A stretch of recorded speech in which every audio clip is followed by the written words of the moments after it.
श्री स्वामी समर्थ. आषाढ दीपामावस्येला प्रत्येक आईने मुलासाठी इथे लावा एक दिवा. मुलावर कोणतेही संकट येणार नाही. सर्व अडचणी दोष विघ्न संपतील. अभ्यासात प्रगती, नोकरीत खूप यश मिळेल.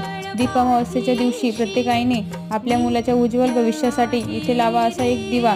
हा दिवा लावल्यामुळे आपल्या मुलावर कधीही कोणत्याही प्रकारचे वाईट संकट हे येणार नाही. हा उपाय आपल्याला दीपामावस्येच्या दिवशी संध्याकाळी 6 वाजल्यापासून अगदी तुम्ही रात्री 12 वाजेपर्यंत करू शकता. हा उपाय करण्याकरता आपल्याला कणकेपासून दिवा तयार करायचा आणि या दिव्यामध्ये आपल्याला काळा कॉटनचा जो धागा असतो त्याची वात काढायची. तसेच आपल्याला या दिव्यामध्ये तेल टाकायचं आहे. त्याचबरोबर या दिव्यामध्ये आपल्याला 2 लाल मिरची आणि थोडीशी पिवळी मोहरी टाकायची आणि हा दिवा प्रज्वलित करायचा. आता मुलांना आपल्याला पाटावर बसवायचे आणि मुलांच्या डोक्यापासून पायापर्यंत